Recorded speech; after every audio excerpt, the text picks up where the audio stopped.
Bienvenue dans le MAG sur School TV. Chaque semaine, nous mettons en lumière des initiatives qui façonnent l'avenir de l'éducation. Et je suis bien sûr aux côtés de Cécilia Brio. Salut Cécilia. Salut Alix. Et aujourd'hui, on vous propose une immersion dans l'univers du triathlon, ce sport qui combine 3 disciplines, la natation, le vélo et la course à pied, et qui séduit de plus en plus de sportifs. Pour en parler, l'athlète Mathieu Andreu est avec nous. Il nous racontera comment il a découvert cette pratique et ce qu'elle représente vraiment au quotidien. Nous évoquerons aussi son film Le courage d'oser qui sort ce mois-ci. Mathieu y partage les coulisses d'une année de préparation intense, mais pas que, vous le verrez. Et dans ta loupe, Cécilia, de quoi nous parles-tu ? Eh bien, on va parler coaching parce que tu vas voir, on peut tous se mettre au triathlon. Très bien, c'est parti pour une nouvelle émission. Bonjour Mathieu Andreu. Bonjour. Bienvenue, merci d'être avec nous. Merci à vous de m'inviter, avec grand plaisir d'être là aujourd'hui avec vous. Mathieu, vous êtes coach expert dans les sports d'endurance. Pour commencer, comment l'endurance est-elle entrée dans votre vie, tout simplement ? Eh bien, tout simplement par une passion familiale. Tout jeune, on allait déjà faire des longues randonnées en montagne. Et petit à petit, c'est devenu aussi une passion personnelle où j'ai commencé la course à pied, puis le trail. Et puis cette année, je me suis mis à un défi un peu extrême, réaliser les 3 sports dans un seul même compétition, qui est le triathlon justement. Oui, on va bien sûr y revenir plus en détail. Vous avez travaillé 6 saisons avec des équipes de basket de très haut niveau. Qu'est-ce que vous avez gardé de cette culture-là que vous pouvez transposer dans l'endurance ? Exactement, donc après mes 2 masters donc dans différentes universités, je suis parti dans le monde du haut niveau en basket, dans lequel j'ai pu travailler avec des équipes de première, deuxième division, mais aussi avec des équipes de France. À l'INSEP, et après je suis parti dans le monde de l'endurance et vraiment ce que ce monde-là professionnel m'a appris, c'est toutes les compétences et les connaissances qu'on peut avoir de l'entraînement, que ça soit en termes de management, que ça soit en termes de structure, de préparation physique, d'optimisation de performance, qu'aujourd'hui je transcris à mes athlètes dans le sport d'endurance, que ça soit le trail, la course à pied, mais aussi le triathlon. Et alors on le disait, c'est tout l'objet de cette émission, vous avez décidé de devenir triathlète alors que vous ne saviez ni bien nager, ni rouler à vélo.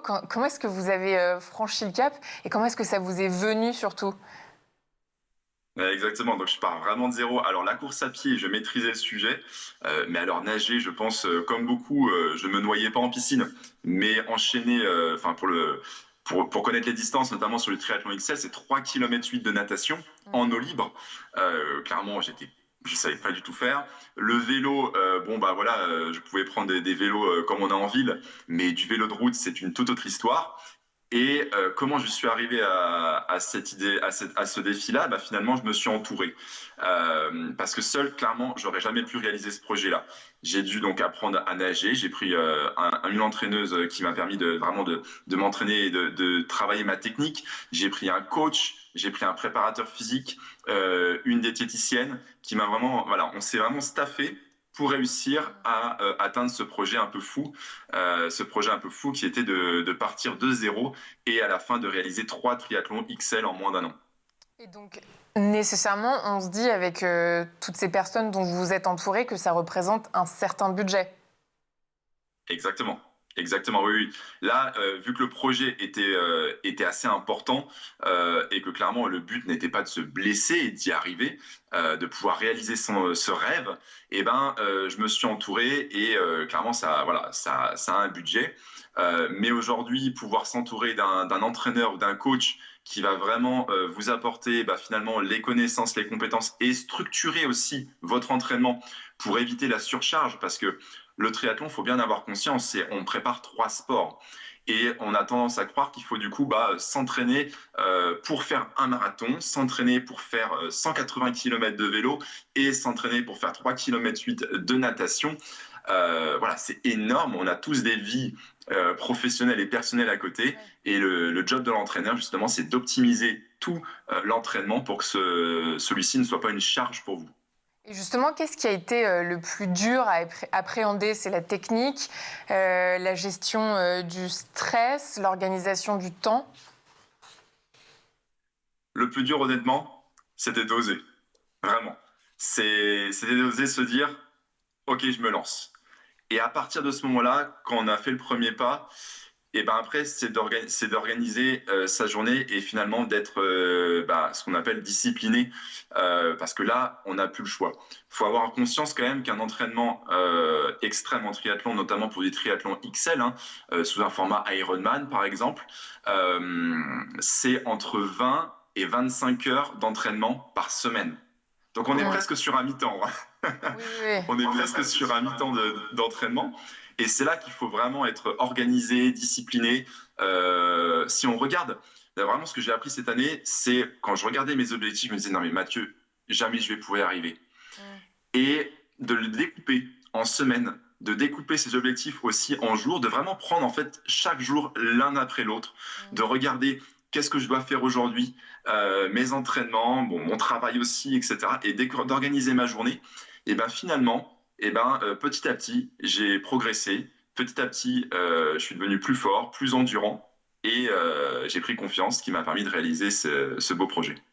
Et qu'est-ce qui vous a permis de tenir bon, justement, je pense au début où ça devait être particulièrement laborieux, de ne pas vous décourager? Qu'est-ce qui vous a aidé?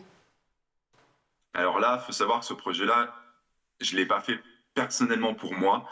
On l'a fait vraiment pour transmettre un message et aussi dans la transmission du message que je voulais.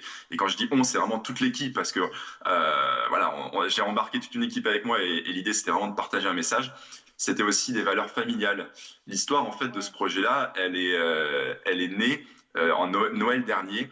Je cherchais un projet, j'étais dans un moment dans ma vie où j'étais un peu perdu, je savais plus trop où j'en étais, ce que je souhaitais faire dans la vie. Je venais de fermer une de mes entreprises, enfin, voilà, c'était assez compliqué. Et j'ai mon oncle qui est triathlète depuis maintenant plus de 30 ans, qui a fait plein de triathlons, mais qui est quelqu'un de très simple, de très humble, qui est hors réseau, qui veut pas du tout qu'on l'entende ou qu'on parle de lui. D'ailleurs, il me tuerait d'en parler aujourd'hui. Et qui me dit, voilà Mathieu, j'ai 60 ans, l'année prochaine, je ferai mon dernier triathlon et je m'arrêterai là. Et j'ai toujours vu mon oncle un peu comme le super-héros de la famille à réaliser tous ces projets-là et réussir à tout combiner. Et là, je me suis dit, non, mais c'est pas possible, en fait. Ça peut pas s'arrêter là sans que je vive une aventure avec lui. Et j'en ai discuté avec lui et je lui ai dit, écoute, voilà, il s'appelle Bruno. Bruno, l'année prochaine, je fais mon premier triathlon avec toi. Et le projet est parti comme ça. Et après, j'ai appelé un ami qui est réalisateur et je lui ai dit, écoute, ce serait bien qu'on documente. Ouais. Et de base, on était parti pour faire une vidéo sur YouTube. Ouais. Voilà, ce serait bien qu'on documente cette aventure pour apporter au grand public et aussi aux jeunes, finalement, les connaissances et les compétences de réaliser leurs rêves. Parce qu'on voit plein de documentaires très motivants, mais on n'a pas finalement le comment. On a le pourquoi, on a tous les autours, mais on n'a pas le comment le cœur du projet. Et c'est parti comme ça. Et au fur et à mesure, moi, je suis quelqu'un de défi. Et on m'a toujours dit, enfin j'ai toujours entendu ça dans ma famille, c'est si tu as des rêves qui ne te font pas peur, c'est qu'ils ne sont pas assez grands pour toi. Et là, je me suis vraiment posé la question mais attends, avec de l'entraînement, tu vas pouvoir y arriver à réaliser un triathlon XL. Est-ce que le challenge, ça serait pas à un moment donné de réaliser aussi le plus dur du monde? Un des plus durs du monde en tout cas. Ouais. Et c'est là qu'est venue l'idée de l'Ambraman, un Everest du triathlon français qui a lieu le 15 août.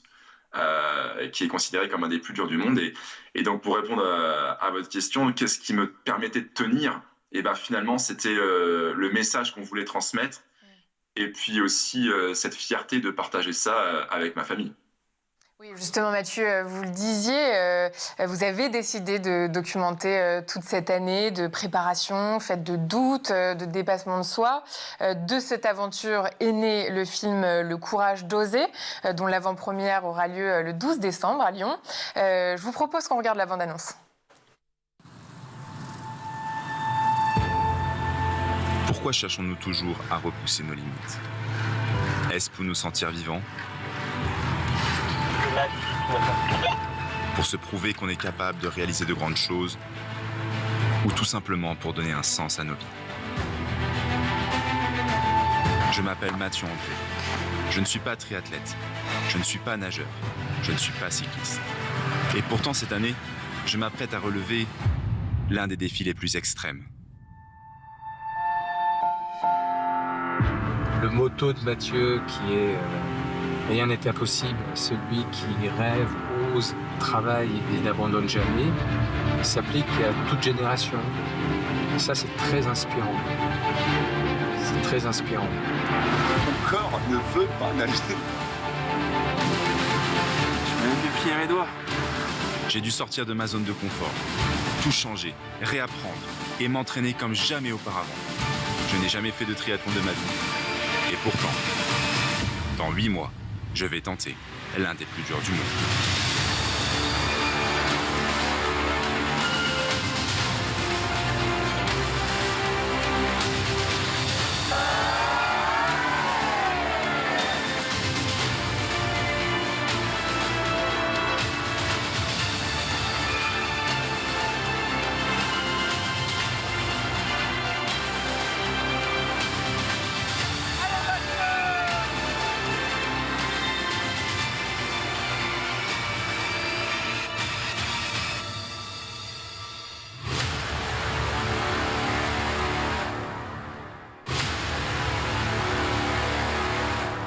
Vous êtes forts! Vous êtes puissants! Vous êtes les meilleurs!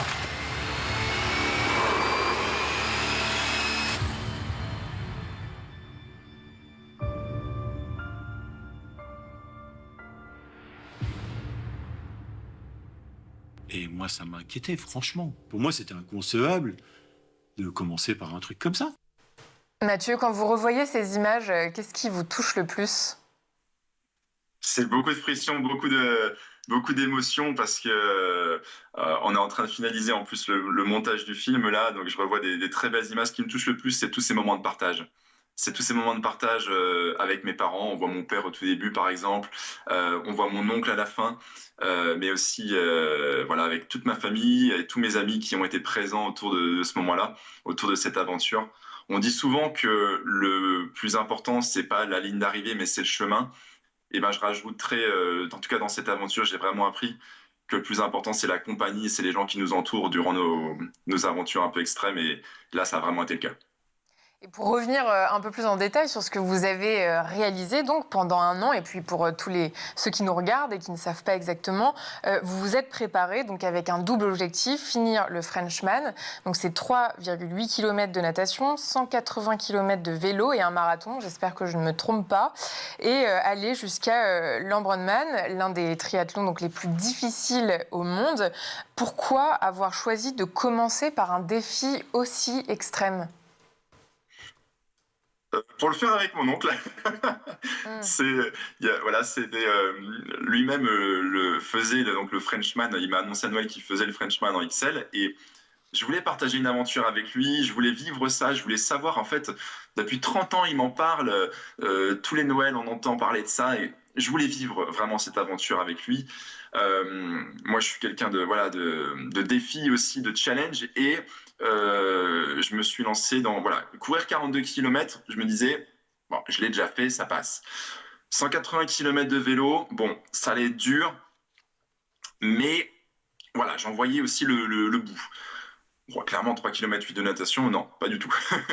Mais je me disais, avec de l'entraînement, je connaissais les paramètres d'entraînement, je savais un peu comment m'entraîner, j'avais une vision globale. Et je me suis dit, ok, ça passe. Et quand on s'est lancé sur ce projet-là, on avait 5 mois pour s'entraîner, pour préparer le Frenchman. Là, je savais que ça allait être dur, mais c'est pour ça que je me suis entouré. Et pourquoi l'Ironman ? Parce que donc, mon oncle a réussi à le finir 5 fois. Il est 5 fois finisher de l'Ironman. Et clairement, c'est l'Everest du triathlon français. Et c'est là que je me suis dit, si on veut faire un film, si on veut faire un documentaire sur le courage d'oser, le courage de réaliser ses rêves et finalement montrer que tout est possible à qui rêve, ose, travaille et n'abandonne jamais, même en partant de zéro, et bien dans ce cas-là, il fallait aussi viser grand, me faire avoir un défi qui me fasse peur pour me challenger et c'est pour ça qu'on est parti aussi sur l'Ironman derrière. Il y a quand même une dimension très performative. Est-ce qu'il y a une part d'ego aussi quand on relève ce genre de défi? Ouais, c'est important, c'est très intéressant comme question, c'est important d'en parler. Dans la performance, on est plus dans la performance de le réaliser finalement, pas dans la performance de chrono. Je vais être honnête, mes chronos, on n'en parle pas du tout dans le film, c'est pas du tout le projet. Et puis, en tous les cas, vu les chronos que j'ai fait, vaut mieux pas en parler. Mais le but, c'était plus d'y arriver. C'était vraiment ça, c'était transmettre cette envie, cette idée de j'ai un projet, j'ai une idée. Et finalement, même si c'est faire 10 km, aller mettre ses chaussures et sortir dehors et faire une randonnée, partir dans les sentiers, etc. Si c'est un projet qui est challengeant pour les personnes, eh ben, c'est leur montrer que tout est possible et qu'il faut y aller. Sur le côté égo, bien sûr, aujourd'hui, je pars du principe que une personne qui se lance sur un projet, qui organise toute sa structure toute sa vie autour de son projet-là, c'est un petit peu aussi égocentrique, hein, faut en avoir en tête. Mais je pense que finalement, on le fait pas que pour soi. Et c'est dans ce sens-là où pour moi, ce projet-là, il est beaucoup plus collaborateur et familial et convivial. C'est qu'il a jamais été dans une optique de dire je suis le meilleur, regardez ce que je fais le plus grand, etc. Non, c'était vraiment de le partager, de le vivre et aujourd'hui de pouvoir le communiquer au plus grand nombre, quoi. Et justement, quelles sont les erreurs que vous observez le plus souvent chez les amateurs qui se lancent dans le triathlon? De pas s'entourer, de pas s'entourer, de pas s'encadrer. Je suis coach, ça fait plus de 12 ans que je fais ce métier-là. J'ai accompagné des athlètes sur les championnats du monde, sur des Jeux olympiques, etc. Et pourtant, je maîtrise, hein, j'ai un master j'ai 2 masters dans l'entraînement, et pourtant, je me suis entouré. Je me suis entouré d'un entraîneur, je me suis entouré d'un préparateur physique, je me suis entouré d'un diététicien. Enfin bref, j'ai vraiment pris les pôles de performance autour de moi. Déjà pour mentalement ne pas y avoir à penser, et puis aussi pour ne pas faire n'importe quoi. Quand on devient athlète, on a tout à prendre en compte, aussi bien son sommeil, sa récupération, sa nutrition, son entraînement, et notre corps devient aussi finalement notre outil de travail. Alors même si là, il n'y avait pas de pression, je me serais blessé, on n'aurait pas pu du tout faire le projet, c'est pas grave, on aurait quand même documenté, on aurait quand même partagé, parce que ça arrive aussi à beaucoup de gens. Mais l'erreur principale, c'est de vouloir trop en faire. Trop en faire. On veut préparer 3 sports et finalement, on se retrouve avec des semaines énormissimes sans avoir structuré sa charge d'entraînement, ce qui amène à la blessure. Faut avoir quand même, pour parler de blessures, moi durant cette année, à un moment donné, j'ai fait face, comme beaucoup d'athlètes, à des blessures, dues notamment aussi à l'impact de la vie autour de nous. Il y a eu des incidents dans ma vie personnelle, dans ma vie amicale, dans ma vie professionnelle aussi, qui est documenté dans le film. On veut vraiment un film authentique là-dessus et montrer finalement que tout le monde peut réaliser des projets, oui. Que tout le monde a des galères dans la vie, oui. Mais que finalement, le plus important, c'est de se remettre en action pour aller réaliser ses rêves. Mathieu, vous restez avec nous, c'est l'heure de la loupe avec Cécilia.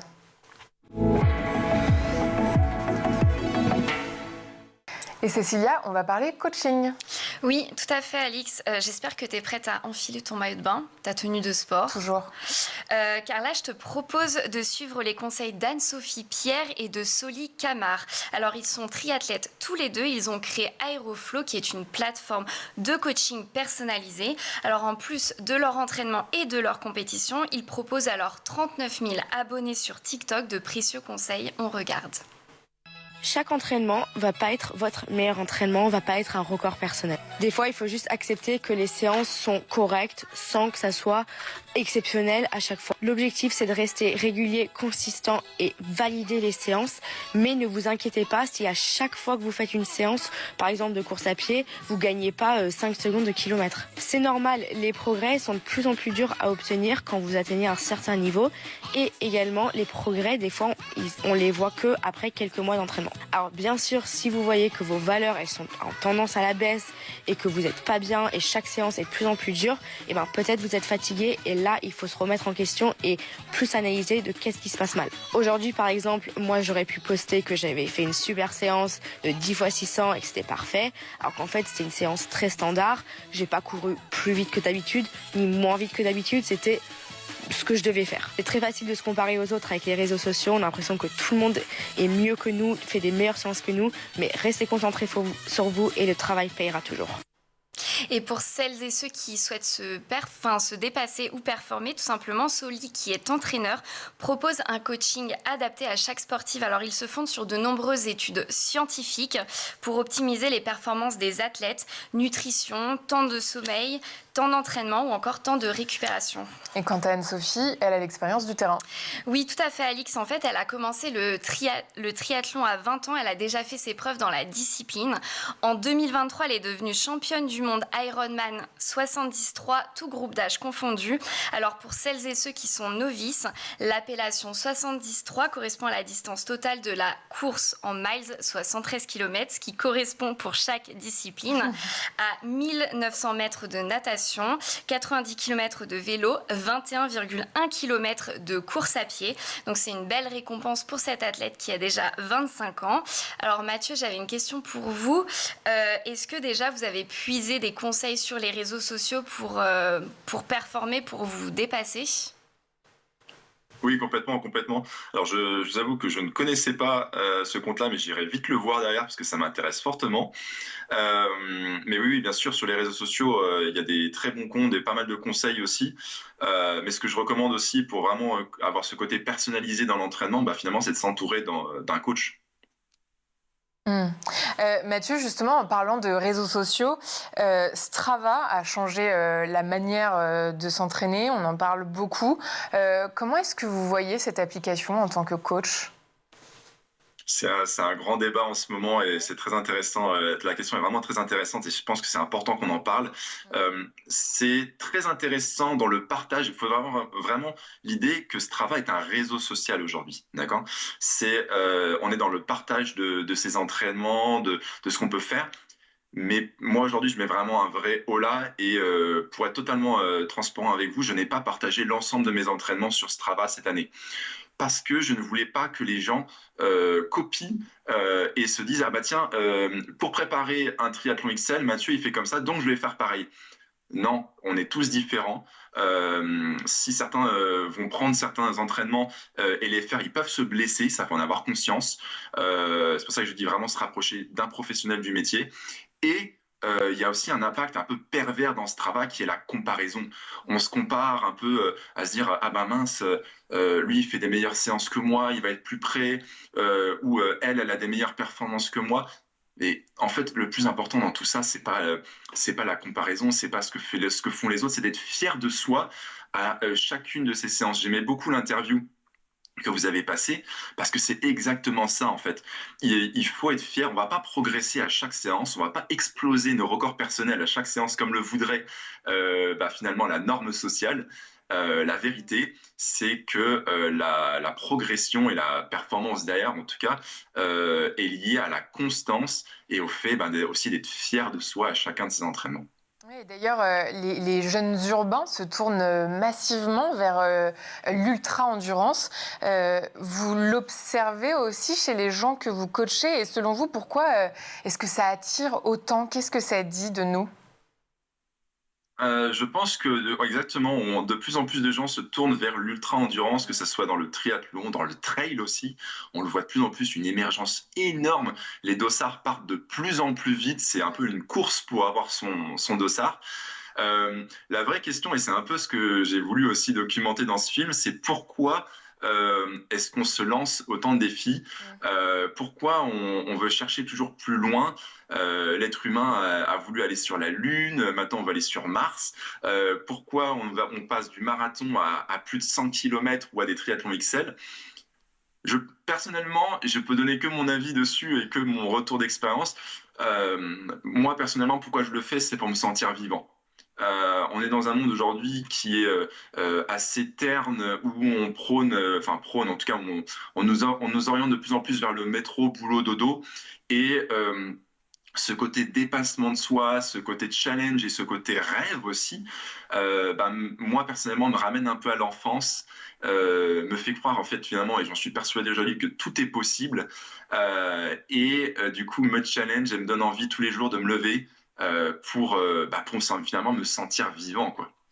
Et est-ce qu'on peut devenir dépendant à l'effort? Est-ce que ça peut devenir malsain? Comment se protéger et se mettre des limites?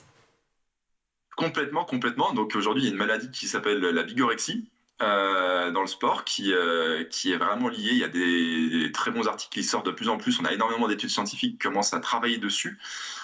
Donc c'est ce besoin, mais viscéral, de devoir faire du sport, un peu comme certaines maladies qui peuvent exister aussi. Vraiment ce besoin finalement de devoir faire du sport pour sécréter des hormones. Sinon, on se sent vraiment pas bien. On est irritable. Comment se protéger de ça? C'est vraiment garder la pratique sportive comme bien sûr un loisir, un plaisir personnel, un bien-être, mais non pas aussi comme ce côté vraiment médical de tous les jours je dois courir, tous les jours je dois faire du sport. Il faut accorder du temps de repos, de récupération à son corps. Le repos et la récupération font partie de l'entraînement, et d'avoir aussi un entourage présent qui nous accompagne dans notre challenge, un coach bienveillant qui est aussi là pour manager, challenger et checker qu'on se repose bien, parce que c'est important, on a toujours tendance à en faire trop, et finalement ça aide aussi à éviter de rentrer dans ces extrêmes. Mathieu, dernière question. Vous avez publié un livre, Routine d'échauffement. Pourquoi avoir choisi l'échauffement comme sujet principal d'un livre? Je crois que vous êtes plutôt adepte de la routine, quand certains détestent ça. Alors, la routine dans la vie, j'en suis pas adepte, mais par contre, pour l'entraînement, complètement, Oui. parce que c'est ce qui permet en fait de progresser et de performer. La routine d'échauffement, pourquoi? Donc, c'est un livre qu'on a coécrit avec Sabine Juras, qui est préparatrice physique à l'INSEP, notamment pour les équipes de France de basket. On s'est rendu compte par expérience que finalement, les gens ne s'échauffaient pas.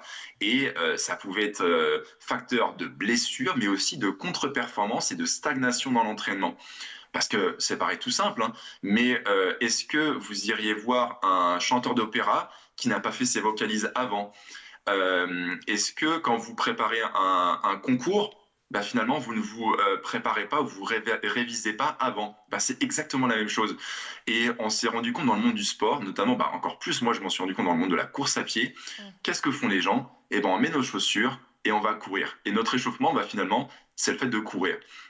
Non, si notre muscle n'est pas préparé, si notre cerveau n'est pas prêt et si notre corps n'est pas prêt finalement à faire l'effort qu'on va lui demander, il ne va pas performer. Mais en plus de ça, on risque les blessures. Et c'est pour ça qu'on a créé un livre, un manuel très pratique que les gens peuvent avoir chez eux, avec plein de fiches dedans pour s'échauffer, que ça soit sur les épaules, en fonction de ses pathologies, si on a des entorses de cheville, en fonction de son sport, etc., etc.